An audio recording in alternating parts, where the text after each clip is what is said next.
किसान आंदोलन को लेकर सरकार और किसानों के एकजुट के बीच तनातनी और बढ़ गई है। दिल्ली के गाजीपुर बॉर्डर पर देर रात चले हाई वोल्टेज ड्रामे के बाद पुलिस खाली हाथ लौट गई। यहां पुलिस के अलावा रैपिड एक्शन फोर्स भी तैनात की गई थी। रात 1 बजे पुलिस फोर्स यहां से चली गई। इसके बाद आंदोलनकारियों ने राहत की सांस ली। इससे पहले भारी संख्या में पुलिस की तैनाती की गई थी और उसके बाद गाजियाबाद प्रशासन की तरफ से गाजीपुर बॉर्डर पर प्रदर्शन कर रहे किसानों को स्थल छोड़ने की वार्निंग दी गई थी। किसान अब अपना आंदोलन और तेज कर रहे हैं। रात को ही पड़ोसी राज्यों से किसानों के जत्थे दिल्ली की ओर रवाना होने शुरू हो गए हैं। भिवानी, मेरठ, बागपत से रात को ही किसान दिल्ली के लिए रवाना हो गए। टिकैत नए सिरे से आंदोलन में जान फूंकने में लगे हैं। जैसे ही गाजियाबाद प्रशासन की तरफ से धरना स्थल खाली करने के आदेश दिए गए, थोड़ी ही देर में किसान नेता राकेश टिकैत ने मंच से संबोधन दिया। इस दौरान वो रो पड़े। राकेश टिकैत ने केंद्र सरकार पर बड़ा आरोप लगाया। ये मारने की साजिश जा रही, मतलब बीजेपी के विधायक यहाँ पर आ गए, लोगों को मार रही है। प्रशासन अब क्या अभी जारी रहेंगे। टिकैत ने आंदोलन खत्म करने से मना कर दिया। राकेश टिकैत ने साफ कर दिया कि अगर तीनों किसान कानून वापस नहीं होंगे तो वो आत्महत्या कर लेंगे। एक तरफ गिरफ्तारी की बात कर रहे हैं, एक तरफ बीजेपी के लोगों को लगवा कर लोग किसानों को पिटवाने का काम कर रहे हैं। अब क्या यही रहेंगे और जब तक सरकार से बातचीत नहीं होती, ना धरना खाली होगा, ना धरना स्थल छोड़ दूंगा। अनशन कर दिया, जब तक गांव के लोग ट्रैक्टर से पानी नहीं जाएंगे, पानी नहीं पीऊंगा। टिकैत के भावुक होकर रोने के बाद गाजीपुर बॉर्डर पर देर रात माहौल बदला हुआ नजर आया। धरना स्थल पर अब किसानों का आना शुरू हो गया है। शाम के समय हटाया गया लंगर भी यहां प्रदर्शनकारी किसानों ने दोबारा शुरू कर दिया है। इन लोगों का कहना है कि वो कृषि बिल को वापस लेने की उनकी मांग को पूरा होने तक यहां से नहीं हटेंगे। मेरठ, बिजनौर, मुजफ्फरनगर, बुलंदशहर, खुर्जा से किसान आ रहे हैं।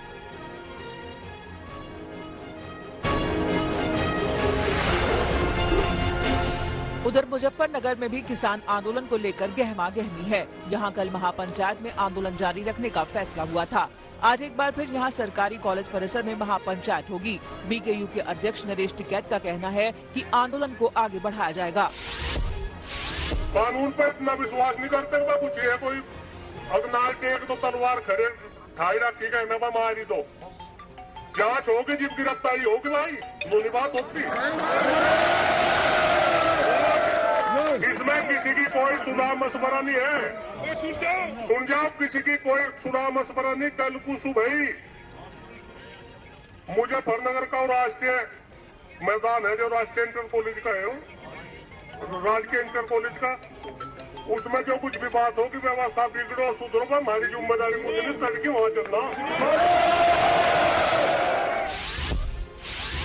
पश्चिमी यूपी के किसान भारतीय किसान यूनियन के राष्ट्रीय अध्यक्ष नरेश टिकैत और राकेश टिकैत के समर्थन में कूद गए हैं। टिकैत के पैतृक गांव मुजफ्फरनगर के सिसौली में राकेश और नरेश टिकैत के घर के बाहर लोगों का हुजूम उमड़ पड़ा है। जो किसान गाजीपुर बॉर्डर से लौट आए हैं, वो वापस जाने की बात कह रहे हैं। गाजीपुर बॉर्डर पर राकेश टिकैत की घेराबंदी के बाद सिसौली में किसान पंचायत बुलाई गई। इसमें यूपी सरकार के खिलाफ निंदा प्रस्ताव पारित किया गया। बीकेयू के राष्ट्रीय अध्यक्ष नरेश टिकैत ने पहले किसानों से दिल्ली कूच करने का ऐलान किया। आज की महापंचायत में यूपी और आसपास के राज्यों के किसान शामिल होंगे। उसमें आंदोलन की आगे की रणनीति का ऐलान किया जाएगा।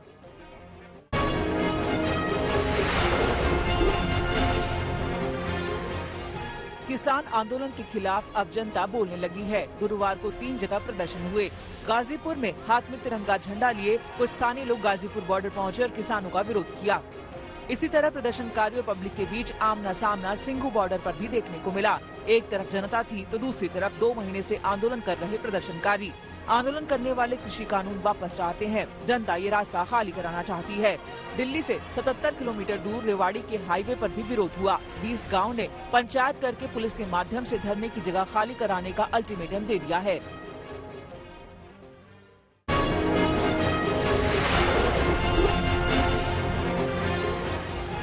26 जनवरी को भड़के हिंसा के मामले में देशद्रोह और यूएपीए के तहत केस दर्ज कर लिया गया है। इस मामले की जांच दिल्ली पुलिस की स्पेशल सेल करेगी। स्पेशल सेल के बड़े अधिकारियों के मुताबिक यूएपीए के तहत जो केस दर्ज किए गए हैं, उसमें आईटीओ समेत सभी जगह जो हिंसा हुई है उसकी जांच की जाएगी। गणतंत्र दिवस पर लाल किले पर हुई घटना की जांच एनकाउंटर स्पेशलिस्ट माने जाने वाले दिल्ली पुलिस के स्पेशल एसीपी ललित मोहन नेगी को सौंपी गई है। 26 जनवरी को दिल्ली में किसान आंदोलन काफी उग्र हो गया था, जिसकी वजह से कई जगह तोड़फोड़ और हिंसक घटनाएं हुई। इस दौरान कुछ किसानों ने लाल किले पर निशान साहिब फहराया था।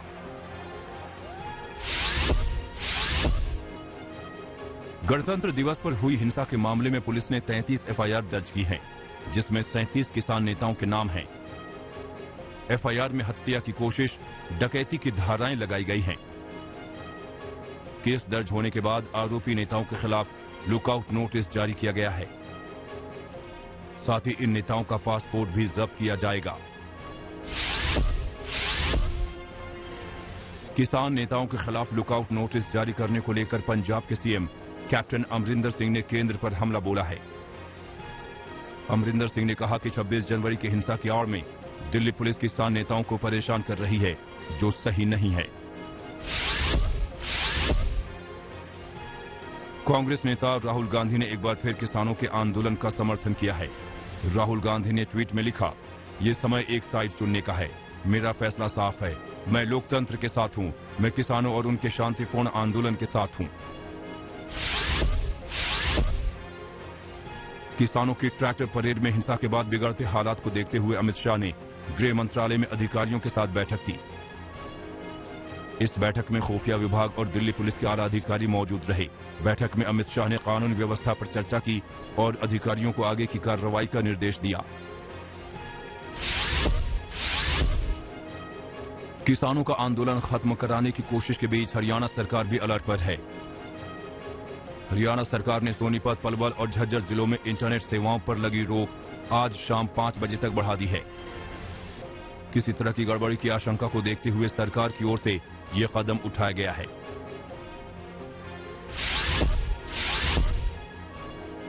किसानों के विरोध के बीच कृषि कानूनों के खिलाफ प्रस्ताव पश्चिम बंगाल विधानसभा में पास हो गया।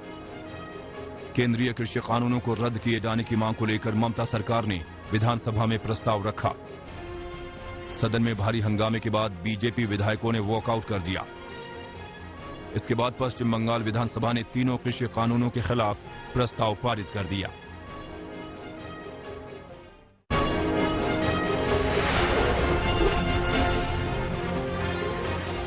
आज से बजट सत्र शुरू हो रहा है। 1 फरवरी को संसद में वित्त वर्ष 2021-22 का आम बजट पेश किया जाएगा। 2 हिस्सों में चलने वाला बजट सत्र 8 अप्रैल तक चलेगा। बजट सत्र का पहला चरण 8 से 15 फरवरी तक चलेगा, जबकि दूसरा हिस्सा 8 मार्च से 8 अप्रैल तक चलेगा। कांग्रेस समेत देश के 16 विपक्षी दलों ने कृषि कानून के खिलाफ आंदोलन कर रहे किसानों के प्रति एकजुटता प्रकट करते हुए राष्ट्रपति रामनाथ कोविंद के अभिभाषण के बहिष्कार का फैसला किया है। राज्यसभा में नेता प्रतिपक्ष और कांग्रेस के वरिष्ठ नेता गुलाम नबी आजाद ने ये जानकारी दी। आज राष्ट्रपति कोविंद के संसद के दोनों सदनों की संयुक्त बैठक को संबोधित करने के साथ सत्र का आगाज होगा। प्रधानमंत्री नरेंद्र मोदी ने गुरुवार को स्विट्जरलैंड के दावोस में आयोजित वर्ल्ड इकोनॉमिक फोरम को वीडियो कॉन्फ्रेंसिंग के जरिए संबोधित किया। पीएम ने कोरोना के दौरान देश की तैयारियों की जमकर तारीफ की। पीएम ने कहा कि कोरोना से निपटने के लिए भारत ने तकनीक का बेहतरीन इस्तेमाल किया। अब देश कोरोना से लड़ाई में जी जान से जुट गया है। अपने संबोधन में मोदी ने भारत की 2 स्वदेशी वैक्सीन का भी जिक्र किया। अयोध्या में बनने वाली मस्जिद पर ओवैसी के विवादित बयान पर घमासान छिड़ गया है। ओवैसी ने 5 एकड़ जमीन पर बनने वाली मस्जिद में नमाज पढ़ने को हराम बताया है। ओवैसी का कहना है कि यह मस्जिद सिद्धांतों के खिलाफ है। अयोध्या में बाबरी मस्जिद के पक्षकार और साधु संतों ने ओवैसी के बयान का विरोध किया है, जिनका कहना है कि ओवैसी लोगों को लड़ाने की सियासत करते हैं। अवैसी जी ने जो भी कुछ कहा है, उन्होंने एक फतवा जारी किया है कि लोग उसमें नमाज ना पढ़ाएं और उस पर चंदा ना दें।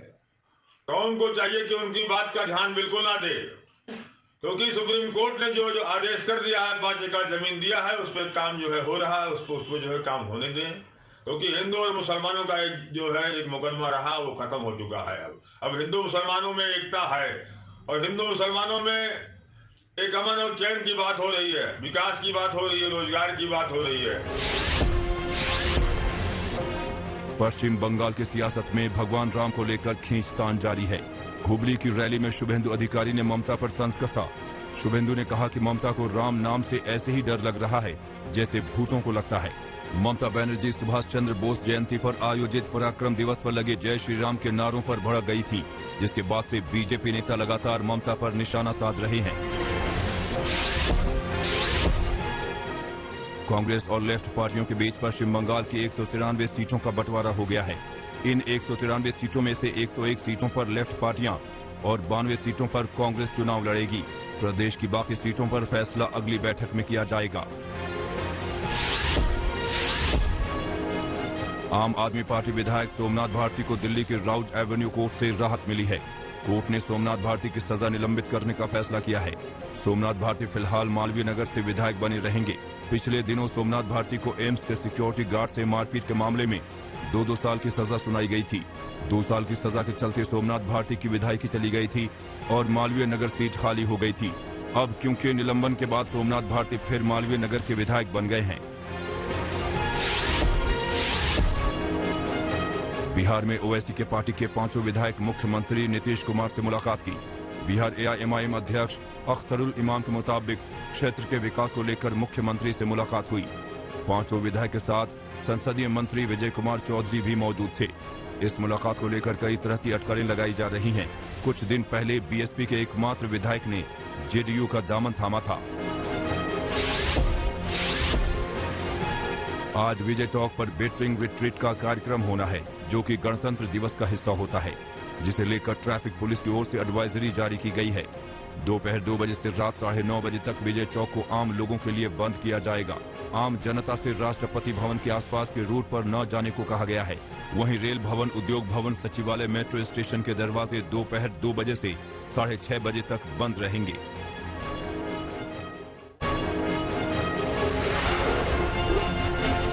मेरठ में पुलिस को अपशब्द कहने वाले एक नेता को पुलिस ने गिरफ्तार कर लिया है। मामला मेरठ के देहली गेट थाना क्षेत्र का है। आरोपों के मुताबिक पकड़े गए शख्स का एक वीडियो वायरल हुआ था। इस वीडियो में ये शख्स पुलिस कर्मियों के हाथ पैर तोड़ देने का ऐलान कर रहा था। साथ में ये शख्स पुलिस वालों को अपशब्द भी कह रहा था। पुलिस ने इस शख्स के खिलाफ मामला दर्ज किया और इसे गिरफ्तार कर लिया है। कानपुर में एक शख्स ने अपनी पत्नी और 4 बच्चों के साथ खुद को आग लगा ली। पूरा परिवार आग में बुरी तरह झुलस गया, जिन्हें कानपुर के हैलेट अस्पताल में भर्ती कराया गया है। मामला कानपुर देहात के मूसा नगर का है। आरोपों के मुताबिक पीड़ित परिवार के कब्रिस्तान की जमीन पर एक दबंग कब्जा करना चाह रहा था। आरोपों के मुताबिक पीड़ित परिवार लगातार अधिकारियों से न्याय की गुहार लगा रहा था, मगर न्याय न मिलता देख पूरे परिवार ने आत्मदाह करके जान देने का फैसला किया। अब पूरे परिवार का अस्पताल में इलाज चल रहा है और पुलिस मामले की जांच कर रही है। यूपी के हरदोई में एक सड़क हादसे में एक सिपाही और एक दूसरे शख्स की मौत हो गई। मामला हरदोई के सांडी थाना क्षेत्र का है। जानकारी के मुताबिक सिपाही और एक दूसरे शख्स की बाइक आमने सामने से टकराई। दोनों को अस्पताल में भर्ती कराया गया, मगर इलाज के दौरान दोनों ने दम तोड़ दिया था।